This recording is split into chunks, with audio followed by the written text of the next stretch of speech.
I've played a lot of really good games in my life, and about 2 years ago, I want to say, I went on a run of three really good games.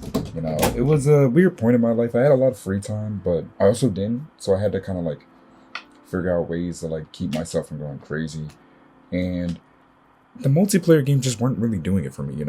All the Overwatches, the different Call of Duties, and there's only so much I can do on Minecraft before I start just doing the same thing in a different world over and over again, right? So I decided to play a couple single player games, and that's probably like the most fun I've ever had playing games. Um,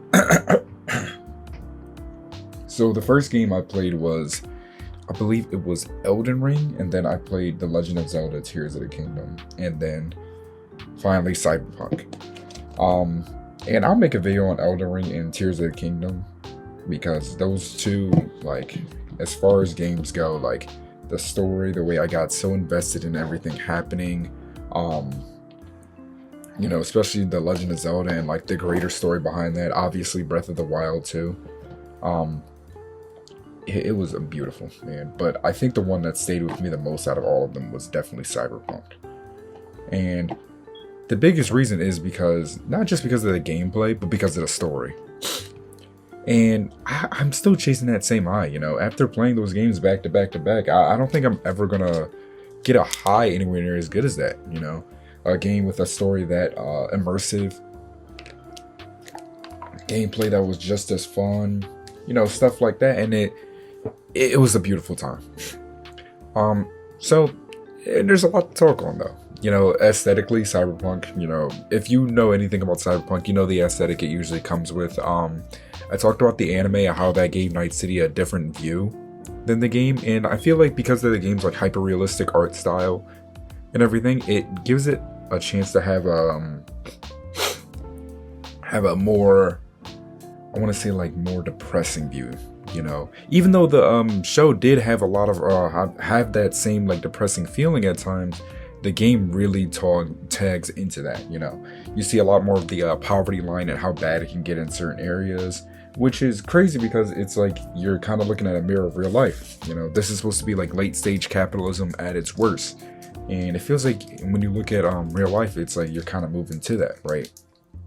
You see like the giant landfills outside of Night City, how dirty everything is. There's a mission where you go swimming and you get to see like how flooding and how global warming took over like just certain towns, just wiped off the map, right? Night City in itself, there's so much like beauty in it, even though it's a bad kind. Obviously the bright color neon, the ads running everywhere, how the city has this like real dystopian look with how like different things can look, right?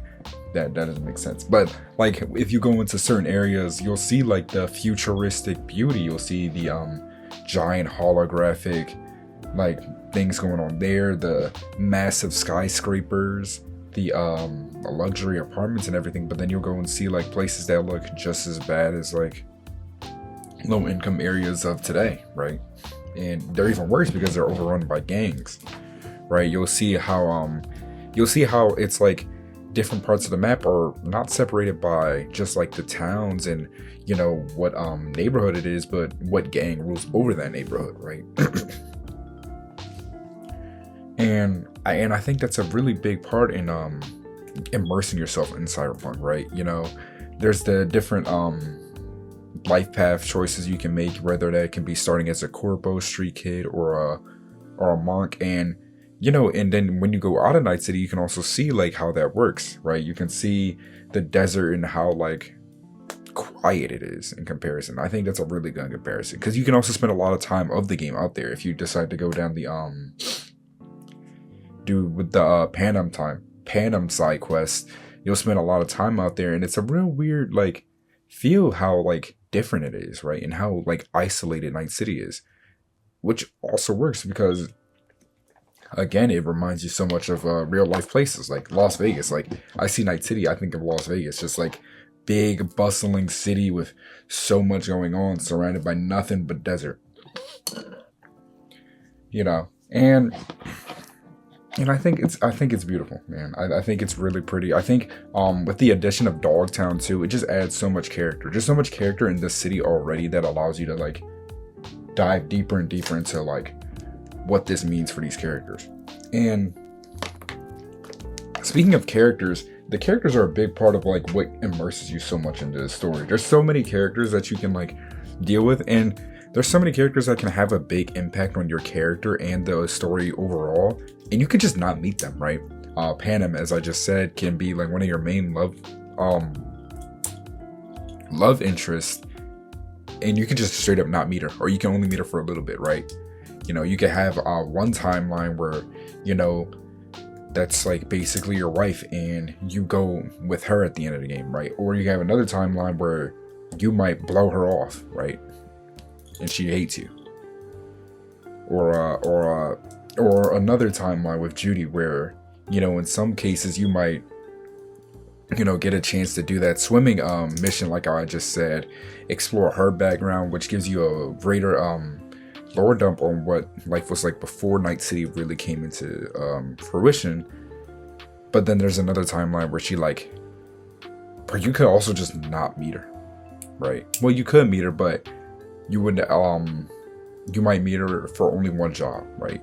And that may be it, right? Or there's timelines where you meet a K-pop group, and you get one of them killed or not, right? Or you just never meet them, right? And there's just so much going on, and all of these characters feel so real, right? Well, at least when they're still in their stories, right? Obviously, after their stories, there's not much you can do with them. But a big part of why the game is so immersive is every character feels real, right? And it's crazy because I remember when I played the DLC, which is like its own thing. Like Phantom Liberty might be the best DLC I've ever played. It felt like they turned that up to 100, right? Like these characters felt so much more real. They felt so much more like driven by their own things, so much more flawed, right? Songbird and Reed are like two of the best characters in the entire game. I feel like they're so complex. They give you that moral dilemma of who you should side with. And the whole time, I really don't think either one's a wrong choice. I do think the Songbird side is presented as more of the right choice if there was one, like the more of the canon choice. But but you can also, I can't fault for somebody for siding with Reed, right? And I think that's beautiful. I think that's great when games can do that, when stories can do that, when they make it so it's not like, oh, there's like they give you the illusion of choice, but there's only one real choice you should be making. Like, no, I think that's great when they give you the choice of, no, both of these can work, and both of these can work depending on which one you want to do, right? And I think it's great how they also give you a lot of character in V too, right? You know, usually with these first person self-insert games, like I think a biggest issue is they might not give them a lot of character because, you know, they're trying to make it so it's just you, right? But I think they do it really well. Like they'll give you enough use to where it is you. But then they'll also make it so there is a lot of character still in V, right? V feels like you, but they also feel like you feel like an extension of them, if that makes sense. You know, it feels like you're able to do a lot as V. It feels like you're not just there along for the ride. Like V isn't just there to be there, right? Especially with Johnny, man. Like I haven't even mentioned Johnny. He's great, you know. And I think a good part of that is also like how your choices can affect your relationship with him. You know, how it can affect how the ending of the game goes, how Don't Fear the Reaper is locked behind a certain dialogue choices, right? How he can be on your side or him can be antagonizing towards each other the whole time, right? I think that's great too. What else? I was just thinking about something too, and I just lost my train of thought. But yeah, Silverhand is great. The game also helps with when you look at it compared to the anime, like there's certain things that you miss as far, especially as like Adam Smasher goes. Like he didn't feel like as big a threat in the game as he did the anime, but I also think that works because you're supposed to be two different situations and characters, right? V is like uber powerful by the point they fight Adam Smasher head on, right? They're like one of the strongest mercs the city's ever seen. You know what I'm saying? They're able to take on as much as Chrome as is physically possible, all that, whatever, while the anime follows more like a regular group of mercs. You know? And I also think a good part is like it shows like regular groups of mercs too, because like your regular group of mercs are you and Jackie in the first. You know what I'm saying? And you see how that goes as soon as they encounter a corpo, right? And you see how like anytime you do deal with a corpo in this game, it doesn't go well, right? You know what I'm saying? Especially in the endings, right? You know, I feel like you can point to as like there's like two endings that could count as like the bad endings, which can be the devil ending and the ending where you know give up. And especially the devil ending though, it always feels like, oh man, like you shouldn't have done that, right? And that's kind of how I looked at it. Yeah, and speaking of like endings and like things you should or shouldn't do, like Phantom Liberty especially, man, it's a beautiful story. It's like the perfect like spy film, you know. There's so much that it kind of expands on your morals. Yeah, honestly, it's really your morals here. It's like it goes like it feels like with Songbird, it's like Songbird versus Reed. It kind of feels like to me, it's like how much empathy can you like really have for somebody before it like, you know what I mean? Like, do you prioritize like freedom over everything, right? That's kind of how it felt to me, like, and I like that too, man. I like that a lot. I like how much it felt like you were making these choices based on you. Like every choice I made as V felt like it was like, okay, what would I do in this situation, right? You know, what are your priorities as far as morals go? What are your priorities as far as like what you should and shouldn't do in certain situations go? You know what I mean? That's kind of how it looked to me, if that makes sense. But yeah.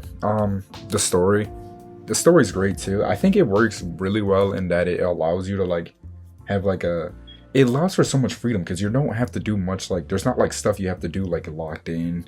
Like I remember everybody makes a joke about like not meeting Hanako at Embers, and I remember when I first played the game, I actually didn't know that was the last mission. Like it felt like it was. Like if that made sense, like I kind of had like a feeling like, okay, don't go there yet. I'm just gonna keep doing things until I want to go there, right? But it was like you obviously did like the intro and did certain stuff, but then after that you were free to do so many other things before you even thought about the final mission, and you don't realize how much there is to do in Night City until you're like there. You know what I mean? So I think that's like really great too. You know, I think how much agency allows you to have with each choice you make. Like even outside of the endings, with every little side quest, there's like a different like couple routes you could take, right? You could be an asshole, you could not. You could be really cool at like you know, at like when it comes to certain people, or you could just choose yourself first, right? If that makes sense. You can do things for what you might think are the greater good, or you can do things that might be morely for personal gain at the time. But yeah, I think I think those are like big parts of why Cyberpunk works so well for me. And it's hard to put in words like how it works so well. I think it's like the biggest thing is that it immerses you so much. It immerses you so much in everything you do. Everything you do has a equal and opposite reaction. You know, there's consequences for things you do, but there's also benefits for things you do. And you kind of have to like think on the spot, like, what should I do, right?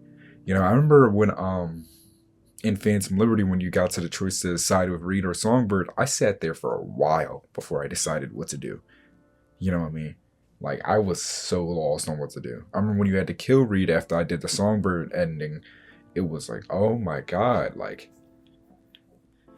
it's like you had to do it, but it's also was like, was that the right thing to do? And I think that's great, you know? And it feels so real too, in the sense that like things will happen and you just kind of have to deal with it. Like, I know obviously it's because it's a game, so it's like they can't like have you stuck on it for too long, but it feels real in the sense like that whole DLC happened, and then I kind of just had to go back to playing the game. Like Johnny was all like, yeah, bro, let's go. And it was like, oh shit, yeah. That was crazy. And then you just gotta move on, right? You're like, well, I'm still dying, so I kind of have to like get a move on now. You know, and it's great. I think it's so amazing. I do hate how there's not much you're gonna be able to do as far as like it in like the official lore, because if you give it like a canon ending and everything, it might like, you know, like that kind of like disregarded all the other endings, right? That makes replayability kind of annoying because now you know like only one of them actually mattered, right? Like if they choose an ending that has nothing to do with Phantom Liberty, it's like, oh damn, that was a waste of time.